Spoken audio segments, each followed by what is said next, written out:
Coucou Marie, c'est moi ton mari, embrasse-moi. Ça fait longtemps. Tu es ma femme. Toutes les femmes de cette ligne sont à moi. J'ai payé la dot à votre grand-père. Embrasse-moi. Ah non. Je fais encore ce rêve. Que se passe-t-il dans ma vie? J'ai vite prié hier avant de dormir. Pourquoi cet esprit de violeur de nuit vient encore souiller mon âme? Seigneur, qu'est-ce qui se passe dans ma vie? Pourquoi mes prières n'arrivent pas à chasser cet esprit? Il faut que j'appelle encore le pasteur Samuel pour lui expliquer ce que je viens de voir. Seigneur Jésus Christ, aie pitié de ma misérable vie. Délivre-moi s'il te plaît. Je t'en supplie. Marie se rend dans le bureau du pasteur Samuel. Bonjour pasteur Samuel, merci de me recevoir. J'ai revu encore le même rêve. Comment cela se fait alors que j'ai prié comme vous l'avez recommandé? Pourquoi le Seigneur ne répond pas favorablement à mes prières? Pourquoi cet esprit revient encore et encore? Je suis fatigué pasteur. Bonjour Marie, je comprends que tu sois désespérée, le Seigneur Jésus a dit dans Matthieu 17 verset 21. Mais cette sorte de démon ne sort que par la prière et par le jeûne. Luc 10 verset 19. Voici, je vous ai donné le pouvoir de marcher sur les serpents et les scorpions, et sur toute la puissance de l'ennemi, et rien ne pourra vous nuire. Il existe des esprits qui sont coriaces qui ne sortent que par le jeûne et la prière. Recherche à détecter et identifier l'origine de cet esprit. C'est la toute première étape à franchir lorsqu'on souhaite faire une auto-délivrance des oppressions démoniaques. 1. Pourquoi ai-je un esprit de mari de nuit? C'est la question qu'il va falloir se poser et ensuite rechercher à obtenir la réponse. Pour y arriver, commencez à chercher si vous-même connaissez à travers les différentes origines les choses que j'ai énumérées lors de votre dernier passage. Demandez à l'Esprit Saint de vous rappeler les choses qui s'étaient passées dans votre enfance, des pactes que vous avez vous-même faits sans vous rendre compte. Interrogez vos parents. Vos grands-parents, rappelez-vous des songes, des rêves durant votre vie. Car le Seigneur parle tantôt d'une manière, tantôt d'une autre. Job 33 verset 14. Dieu parle cependant, tantôt d'une manière, tantôt d'une autre, et l'on n'y prend point garde.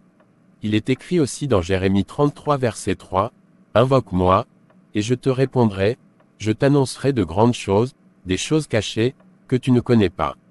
Voici par exemple la manière finie vous devez prier. Ô toi Dieu de miséricorde et compatissant. Riche en bonté, lent à la colère, je me repens d'avoir posé des actes contraires à ta parole, pardonne-moi d'avoir fait du mal, je me repens de t'avoir offensé. Il est écrit dans ta parole que mon corps est le temple du Saint-Esprit. Avez-vous des blessures intérieures? La Bible nous parle du cas d'Absalom qui vengea sa sœur Tamar. Un cœur blessé qui ne veut pas pardonner blesser les autres et d'une manière disproportionnée. Quelles sont les blessures subies pendant votre mariage? Avez-vous pardonné votre ex-mari? Le fait que l'esprit porte le visage de votre peut être révélateur d'un message. Que voulez-vous dire pasteur? Marie, vous êtes d'origine congolaise. Vos parents ont reçu la dot de la part de votre ex-belle famille.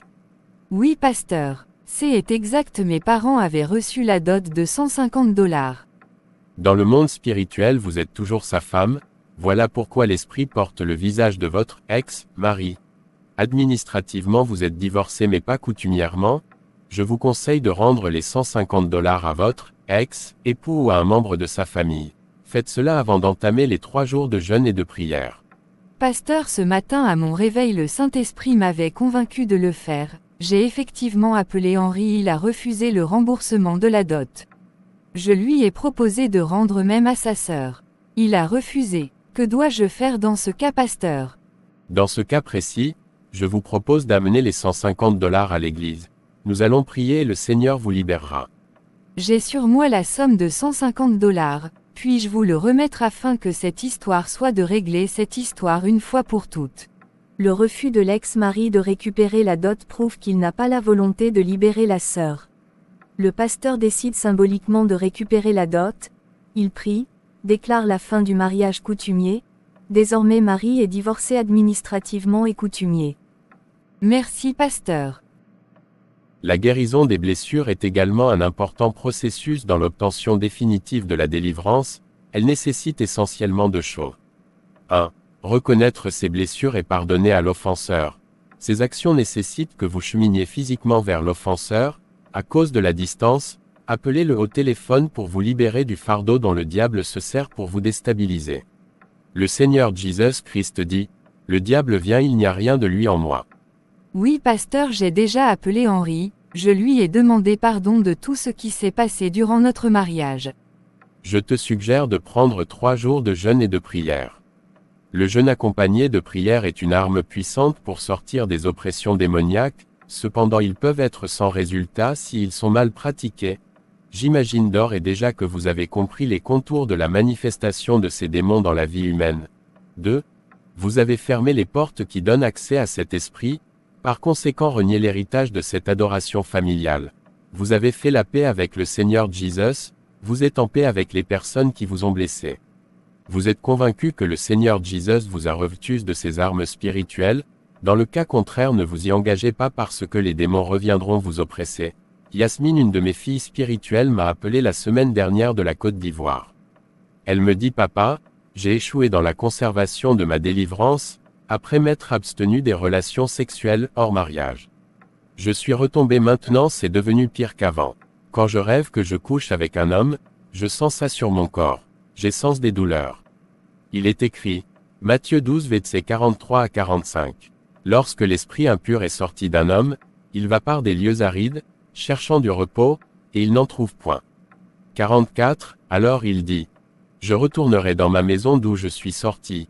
Et, quand il arrive, il la trouve vide, balayée et ornée.